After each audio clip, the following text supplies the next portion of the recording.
Muito bom dia a todos. Quero dizer do meu prazer de estar aqui em mais esta edição do Congresso Internacional de Direito Tributário da ABRADET e agradeço imensamente esse convite na pessoa da minha queridíssima professora Isabel, que chegou a tempo de me inspirar para falar aos senhores. Eu estava preocupada, não é? O ministro Campbell não teve essa chance, mas eu fiquei lisonjeada que ela chegou a tempo, né, de me ajudar. Muito bem, eu quero cumprimentar também o senhor presidente da mesa, doutor Cleus, ministro Mauro Campbell, que é um dileto colega lá do Superior Tribunal de Justiça, corte que passei a integrar há menos de um mês, e, portanto, esse é o meu primeiro evento jurídico nessa qualidade, professora. Tinha que ser um convite seu, muito obrigada.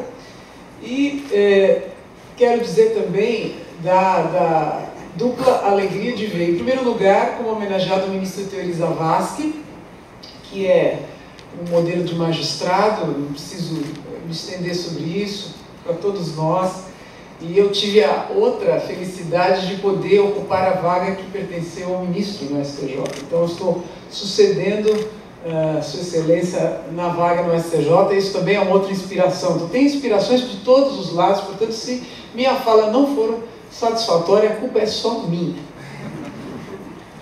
Muito bem. Ainda, professora Isabel, achei de uma grande oportunidade o tema geral do Congresso Tributação e Federalismo, porque eu penso que aqueles que se dedicam ao direito tributário, como todos que estão aqui, que se interessam por essa área, percebem que nos últimos anos as grandes questões envolvendo a tributação giram em torno da relação, que nem sempre é fácil, entre a tributação e o Estado Federal. Então, a questão dos conflitos, como o ministro Campbell bem pontuou, e outras questões de divergência de interpretação, afetam a federação, e, portanto, tributação e federação, federalismo, enfim, são temas absolutamente imbricados. Se há um princípio que não é tributário, mas que é absolutamente impactante nas relações tributárias, é o princípio federativo. Então, eu acho que isso é algo que é importante ressaltar, especialmente para aqueles que estão começando, que estão ainda estudando, ou que estão se iniciando no exame dessas questões tributárias. Pois bem, o tema que me foi atribuído não é um tema muito versado. A repartição de receitas tributárias, receitas patrimoniais, enfim, não é um tema muito versado. Mas eu vou fazer aqui uma introdução, minha fala vai ser muito singela, como sempre é. Farei uma introdução e depois lembrarei alguns exemplos de repercussões desse tema na jurisprudência do Superior Tribunal de Justiça. A primeira análise, a primeira lembrança que quero fazer é com relação à própria disciplina constitucional da repartição das competências tributárias. Porque, para eu chegar na repartição das receitas tributárias, eu penso que seja necessário lembrar do antecedente, que é o próprio exercício da competência tributária. E, ao pensar sobre o tema dessa exposição, me lembrei muito das aulas do professor Geraldo Ataliba. Eu ainda tive a ocasião de ser sua aluna por um breve período, por alguns anos, convivi com o professor Geraldo Ataliba por alguns anos, tive a honra de ser sua orientanda no mestrado, e me lembrei muito das lições dele a respeito disso, inclusive sobre repartição de receitas. Bom, a ideia primeira é de que a Constituição brasileira, que é absolutamente minudente em matéria tributária, como todos sabem, o que rendeu até um comentário do professor Ariomar Baleeiro, no sentido de que a Constituição brasileira é aquela que mais trata de matéria tributária. Então ele falou isso, fez essa afirmação, evidentemente, à luz da Constituição de 46, mas nós sabemos que de lá para cá o modelo, né, disciplina constitucional não mudou muito, então penso que essa afirmação provavelmente ainda é válida, ou seja, a Constituição brasileira trata da tributação como nenhuma outra, pelo menos nenhum outro texto normalmente acessível, texto constitucional normalmente acessível. E Baleiro chegou, numa de suas obras, até a dizer quantas palavras tinha o capítulo do sistema tributário nacional na Constituição de 46. Para mostrar, olha, sei lá, 4.000, 5.000 palavras dedicadas a explicar, a regrar a tributação, e obviamente ninguém acredita que o professor Leomar Baleiro tenha feito essa contagem. Isso deve ter sido estagiário, claro. Mas, de qualquer maneira, é uma frase de efeito. Eu fiquei impressionado com os milhares de palavras, de vocábulos empregados no sistema tributário nacional à luz do texto de 46. Muito bem, mas o fato é que a Constituição cuida mesmo detidamente de matéria tributária. Talvez, eu até me atrevo a dizer, talvez o assunto em que ela mais detalhe seja a tributação. Acho que a Constituição é analítica, todos sabem, a Constituição é prolixa até, mas dentre os temas em relação aos quais ela mais se dedica, parece-me que a tributação seja aquele em que ela mais se dedica. Então eu penso que isso não é desarrazoável afirmar. E há 4 grandes temas sobre tributação na Constituição, né? O primeiro é a previsão das regras matrizes de incidência, ou, traduzindo isso numa linguagem mais simples, é a indicação pelo próprio texto constitucional das situações que podem ser alcançadas pela tributação. Quais são as situações fáticas que podem ser apreendidas pelo legislador infraconstitucional quando vai instituir tributos, quando vai estabelecer regras de incidência, hipóteses de incidência. O segundo grande tema vem a ser a classificação dos tributos. Quer dizer, além da Constituição antecipar quais são os fatos passíveis de tributação, e ela faz isso quase que ao extremo, quer dizer, há muito pouca margem além do que está lá para se poder alcançar em termos de situações fáticas. Além de fazê-lo, ela também estabelece quais são as espécies tributárias. Então ela também atrela a cada situação fática o tributo, a espécie tributária que corresponde. Quer dizer, não fica a critério do legislador infraconstitucional escolher qual é a espécie tributária que vai alcançar determinada situação fática, determinada hipótese. A Constituição já estabeleceu isso rigidamente. Então lá estabelece em relação aos impostos, às taxas, contribuição de melhoria, as demais contribuições, os empréstimos compulsórios, enfim. O terceiro grande tema vem a ser a repartição de competências tributárias. Vou guardar isso para retomar daqui a pouco. O quarto e último grande tema, o tema fundamental sobre tributação na Constituição, é justamente o estabelecimento das limitações ao poder de tributar, as tantas limitações que essa Constituição encerra e que são, evidentemente, o arcabouço de proteção do contribuinte com relação a eventuais investidas exacerbadas do poder público no seu patrimônio. Então, nós temos lá uma gama muito grande de princípios, de imunidades, de regras de competência a proteger o contribuinte e, portanto, a estabelecer parâmetros muito rígidos de tributação. Pois bem, esses 4 grandes temas. Então, nós estamos vendo que repartição de competências tributárias é um dos grandes temas tributários na Constituição brasileira. E por que é assim? Não poderia ser de outra maneira. A partir do momento que a Constituição, o Constituinte, decidiu tratar com tanto detalhamento, com tanta atenção sobre a matéria tributária, a partir do momento que se fez essa opção política, claro que também a repartição de competências tributárias teria que ser estabelecida com o mesmo detalhamento, com a mesma atenção. Por quê? Porque nós estamos numa federação. Nós sabemos que a federação é a forma de Estado que rima com pluralidade. Não é assim? Então, é exatamente o oposto do Estado unitário. Na federação, nós temos necessariamente pluralidade de entes, de mesmo status, de mesma hierarquia, apenas com competências diversas. Então, nós temos que pensar que a federação é pluralidade. E a Federação Brasileira é uma federação ainda mais plural, como todos sabem. Por quê? Porque nem todos os estados federais contam com mais de duas ordens jurídico-políticas, né? O modelo clássico, todos sabem, né, do direito norte-americano é a pluralidade, a dupla autonomia, a autonomia recíproca entre a União e Estados-membros. No Brasil, nós temos um nível mais, porque nós temos uma tríplice autonomia. Nós temos União, Estados-membros e municípios, todos eles politicamente autônomos. Então, isto é, sem dúvida alguma, um contexto muito mais complexo. Certamente essa é uma das causas da complexidade do sistema tributário. Nós temos um Estado federal, e não um Estado federal como a maioria dos Estados federais, não. Um Estado federal que tem um fator que torna ainda mais complexo esse modelo, porque temos mais um nível de autonomia política. E é claro que não se pode falar em entes politicamente autônomos sem dinheiro. Não é mesmo? A autonomia política depende essencialmente de autonomia financeira.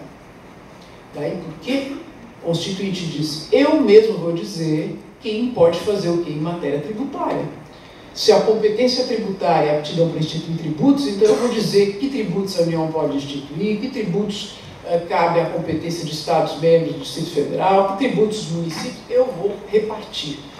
Não poderia ser de outra maneira. Então vejam como o tema da repartição de competências tributárias está ligado à federação, né? Claro, no Estado unitário isso não se põe, não faz nenhum sentido falar em repartir se eu tenho um poder central, um poder único, mas no modelo de Estado, em que eu tenho tríplice ordem jurídico-política, isto é essencial. Então percebam, garantir recursos para todos os entes que compõem a federação é um fator que diz sua própria sobrevivência do Estado federal. Então estamos falando de cláusula pétrea, estamos falando de algo que não pode ser modificado por emenda, então só uma nova constituinte poderia transformar, por exemplo, a Federação Brasileira num Estado unitário. Não imagino que isso venha a acontecer algum dia, mas de qualquer modo é importante sublinhar isso, a meu ver, que a repartição de receitas é importantíssima, foi desenhada pela Constituição, não poderia deixar de ter sido desenhada pela Constituição, na medida que se optou por detalhar tanto o sistema tributário. Se se fez isso, em nível constitucional, efetivamente era necessário estabelecer uma rígida partilha de receitas, ou melhor, de competências antes disso, uma rígida partilha de competências tributárias para garantir a sobrevivência de cada um dos entes políticos. Muito bem. Isso é de todos sabido, claro, e aí nós temos que começar a pensar na repartição de receitas. Por quê?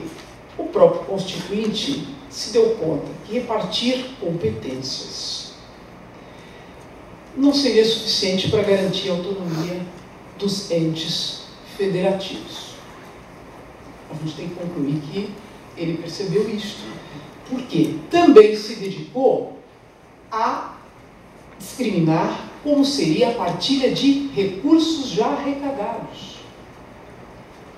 Então veja, uma coisa é a competência para instituir tributos, a arrecadação própria, outra coisa é auferir recursos da arrecadação de outrem. Então isso também veio a ser absolutamente discriminado na Constituição. Há várias normas tratando disso, né, para garantir essa suficiência de recursos, para garantir, e mais do que sobrevivência, a própria viabilidade desses entes federativos. Por quê? É notório que quando eu leio a Constituição, eu percebo que em matéria de competência tributária, a União tem uma posição de absoluta proeminência. Não há dúvida nenhuma que a União tem muito mais competências tributárias que os demais, que os municípios e que os estados. É claro que isso é uma visão unilateral do assunto, da questão, porque alguém vai dizer, bom, mas a União pode ter muito mais encargos, então ela precisa de mais competências, ela precisa de mais receitas, porque ela tem encargos maiores que, eventualmente, os estados e os municípios. Isso é uma questão muito polêmica e, obviamente, refoge ao tema dessa breve exposição. Mas o fato é que, do ponto de vista tributário, é inegável que existe uma centralização de competências nas mãos da União, não é?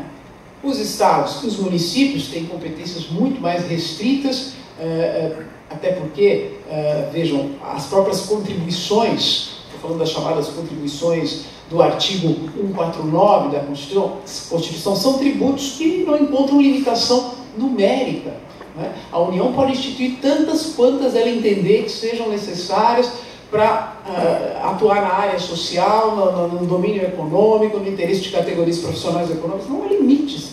Então, vejam, nem estados, nem Distrito Federal, nem municípios cogitam de ter competência num modelo desse, num perfil desse. Então, para mostrar que há efetivamente essa centralização. Então, o Constituinte concluiu que era necessário também estabelecer normas para repartição de receitas, e basicamente das receitas da União. Basicamente das receitas da União, que é quem vai arrecadar mais. Então, isso também está colocado. Agora, é preciso dizer, ou é preciso lembrar, que esse tema de repartição de receitas não é um tema tributário. Né? O professor Geraldo Ataliba dizia isso, ele disse, olha, uma coisa é a repartição de competências tributárias. É um tema tributário dos mais importantes, atinente à federação, não há dúvida, mas repartição de receita, evidentemente, não é, pelo menos, e essa é uma visão que ainda me parece que continua predominando, porque depois que o tributo é pago, depois que se torna ingresso nos cofres públicos, evidentemente já não é mais objeto de preocupações do direito tributário. Aí nós já estamos na seara do direito financeiro. Então, dizia o professor Geraldo Ataliba, isso é um tema financeiro. Agora, afirmá-lo não significa dizer que é um tema menor, longe disso, né? É apenas dizer que estamos no campo financeiro, evidentemente relacionado ao campo tributário, porque primeiro tivemos o exercício da competência tributária para ter a receita tributária. Não é possível ter a receita tributária sem que tenha sido exercida a competência. Muito bem, exercida a competência, transformado isso, né, tendo como resultado a receita tributária, nós estamos no campo do direito financeiro. Mas, de qualquer modo, também, e esse é o ponto, a repartição de receita tributária é um tema muito caro à federação. Então, não só a repartição de competência tributária, mas a repartição de receitas tributárias, as patrimoniais, depois vou falar rapidamente, também é um tema muito caro à federação, porque também significa garantir a viabilidade, a operacionalidade de Estados-membros, de Distrito Federal e de municípios. Especialmente de municípios, né? Nós sabemos que o Brasil é um país muito grande, um país com muita diversidade, e sabemos que a grande maioria dos municípios depende, para o seu sustento, das chamadas transferências intergovernamentais, ou seja, do dinheiro da União, do dinheiro dos estados. Então, a grande maioria dos municípios depende dessas transferências intergovernamentais. Então, portanto, é um tema extremamente importante para a federação também, extremamente importante para a federação também.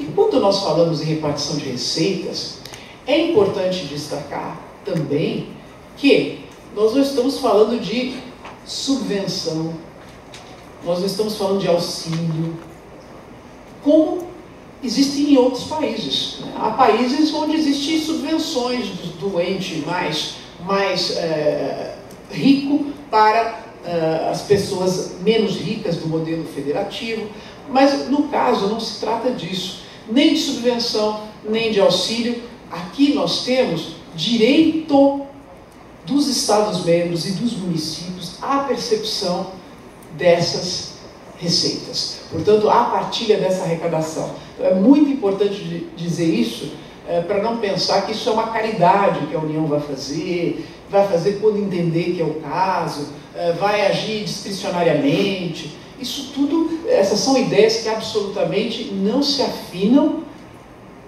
às normas que estão estampadas na Constituição. Qualquer conclusão nesse sentido é absolutamente equivocada. Nós temos que entender que a federação foi o modelo de Estado escolhido pela Constituição, é protegida com a rigidez da cláusula pétrea.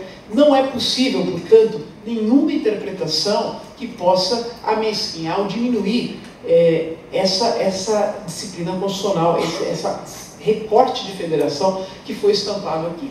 Portanto, não se pode entender que essas transferências intergovernamentais sejam mera ajuda, auxílio, caridade, ou esmola, ou enfim. Então, na verdade, constituem direito dos Estados-membros e dos municípios. Muito importante também. É com isso que boa parte da doutrina mais avançada vem falando já há algum tempo sobre um federalismo cooperativo ou um federalismo solidário.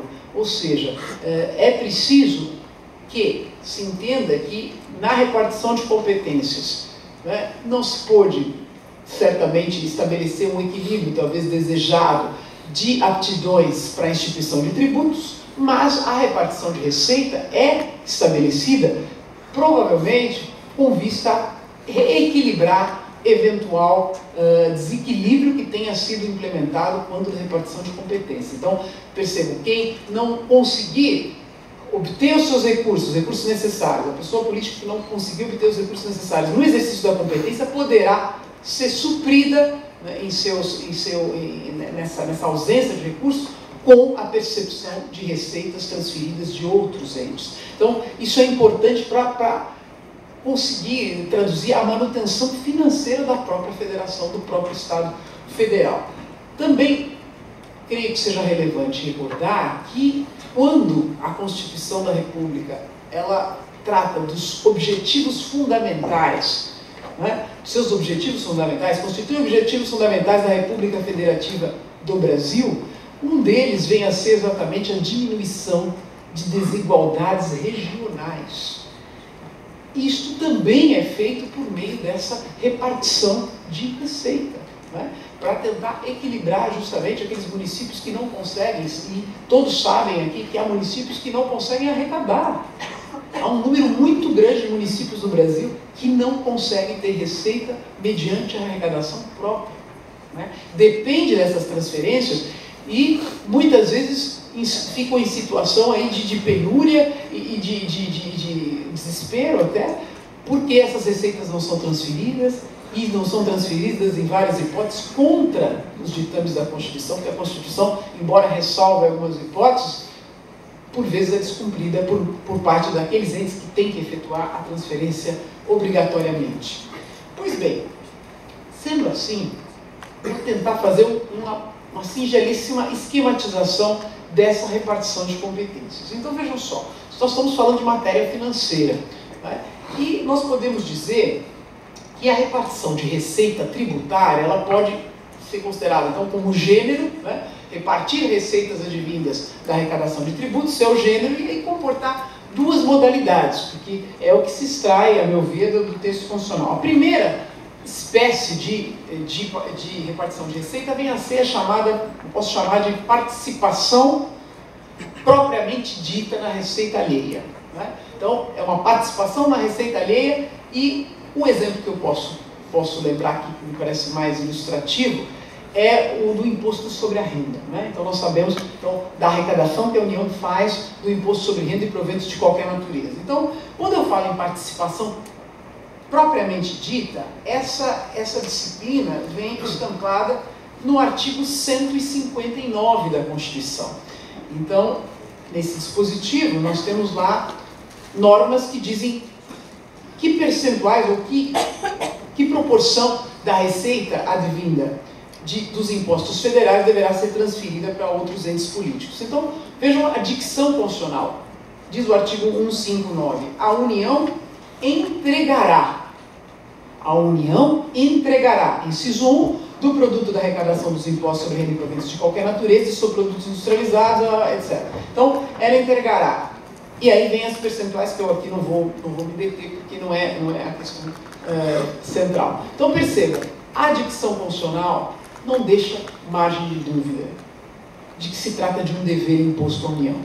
A União entregará, tá certo? Então, vai entregar proporções aqui a estados, municípios, etc.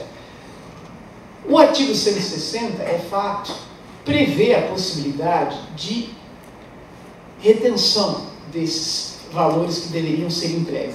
A regra não é essa, é vedada a retenção ou qualquer restrição à entrega ou emprego dos recursos atribuídos a Estados, Distrito Federal e municípios, neles compreendidos adicionais e acréscimos relativos a impostos. Mas aí vem algumas exceções, né, que estão previstas aqui e, como tais, obviamente só podemos entendê-las restritivamente ou taxativamente. A vedação prevista nesse artigo não impede a União e os Estados de condicionarem a entrega de recursos ao pagamento de seus créditos, inclusive de suas autarquias, e ao cumprimento de outras normas que estão aqui. Então, basicamente, são exceções, são bem restritas, e, portanto, qualquer outra alegação que possa ser utilizada pela União para recusar a transferência de recursos é inconstitucional. Então, vejam, aqui nós temos, portanto, estados e municípios com participação propriamente dita na receita de tributos federais. Então, isso é direito dos estados e direito dos municípios.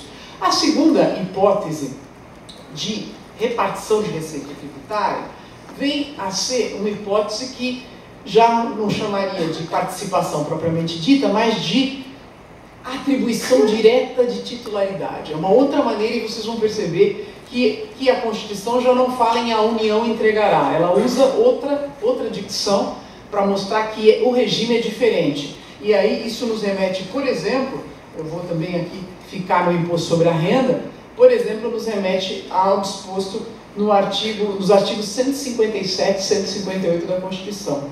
Diz a Constituição no 157, pertencem aos Estados e ao Distrito Federal. Inciso 1, produto da arrecadação do imposto da União sobre renda e proventos de qualquer natureza, incidente na fonte sobre rendimentos pagos a qualquer título, por ele, suas autarquias e pelas fundações que instituírem e mantiverem. 158, inciso 1, traz a mesma disposição agora, pertencem aos municípios o produto de arrecadação do imposto da União, do imposto de renda, incidente na fonte sobre rendimentos pagos a qualquer título, por ele, suas autarquias e pelas fundações que instituírem e mantiverem.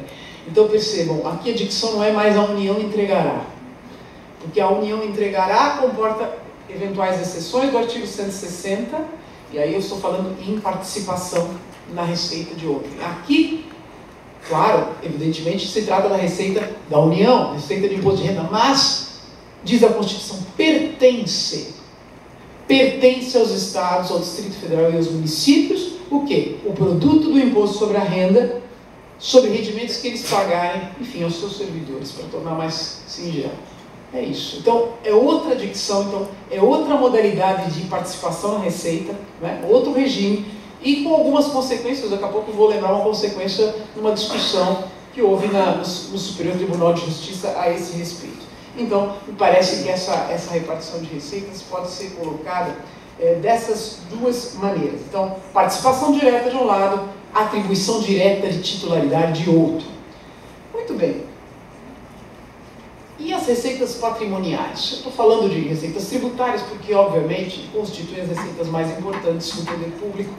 As receitas patrimoniais, obviamente, são receitas que têm origens variadas e hoje eu diria que aquelas que são mais destacadas e que têm ensejado, como todos têm acompanhado, maior polêmica são justamente os royalties, né?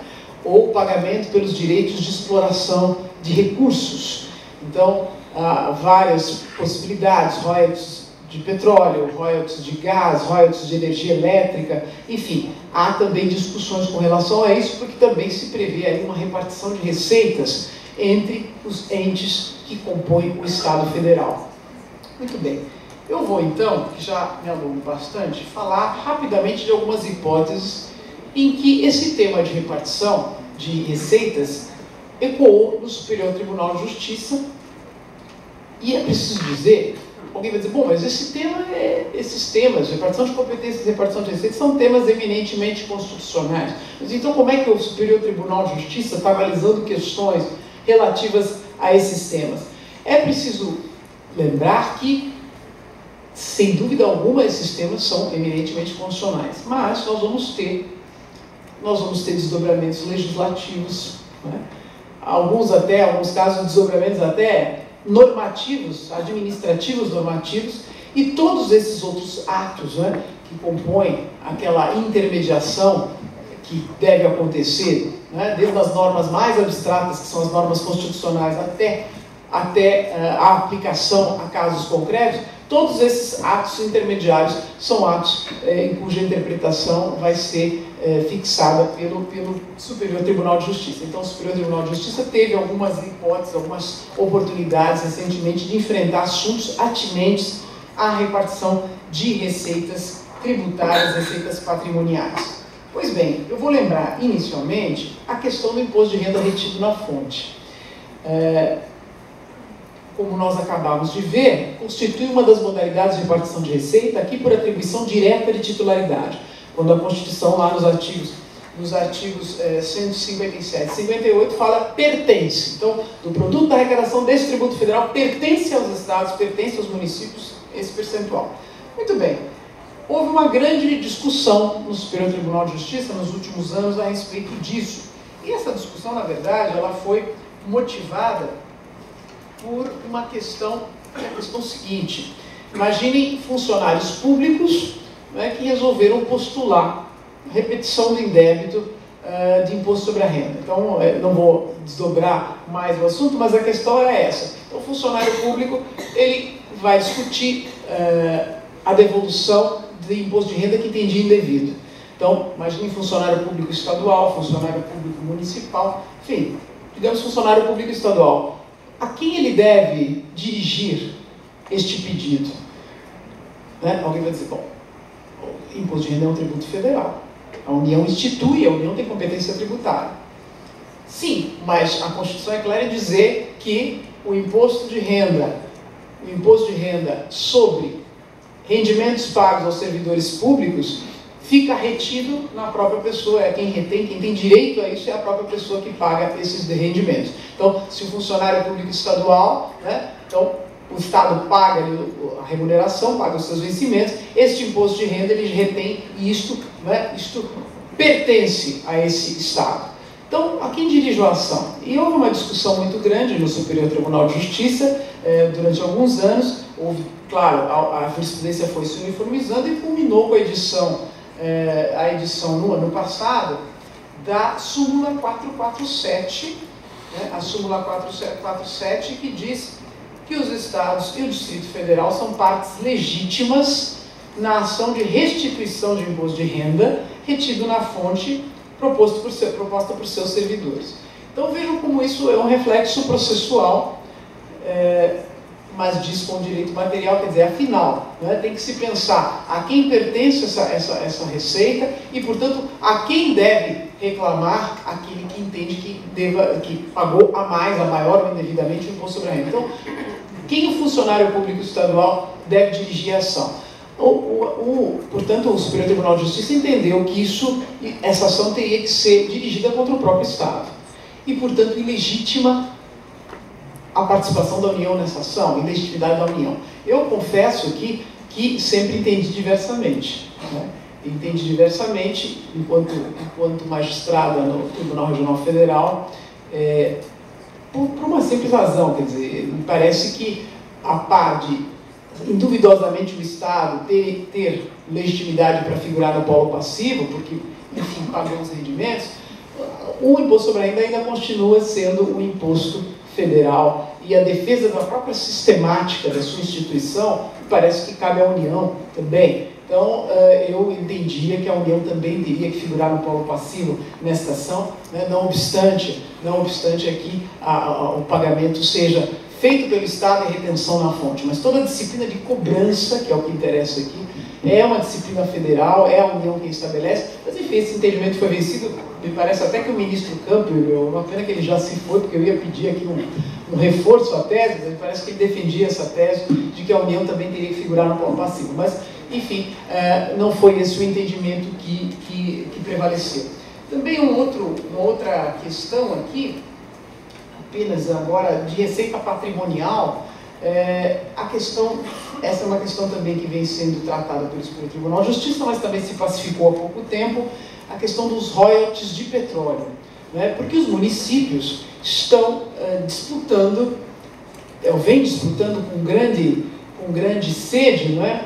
A possibilidade de receber royalties de petróleo, não há dúvida, não é uma receita muito interessante, em alguns municípios ela é extremamente vultosa, todos sabem disso, e o que aconteceu? A discussão atinente à disciplina legal desses royalties, para saber qual município teria direito à participação nesses royalties, à percepção desses royalties. Se é um direito para o município, se tem direito o município onde se dá a extração do recurso do petróleo, do gás, Ou se tem direito o município onde há instalação, ou instalações, equipamentos, onde há a passagem desse recurso. Ou se tem direito o município onde há a distribuição desse recurso, chamados city gates. Quais são os municípios que podem participar? E houve grande discussão também no Superior Tribunal de Justiça sobre isso, até que ocorreu a pacificação desse entendimento por julgado da primeira sessão, no sentido de que o município que tem direito a essa percepção é aquele que cedia a extração do recurso.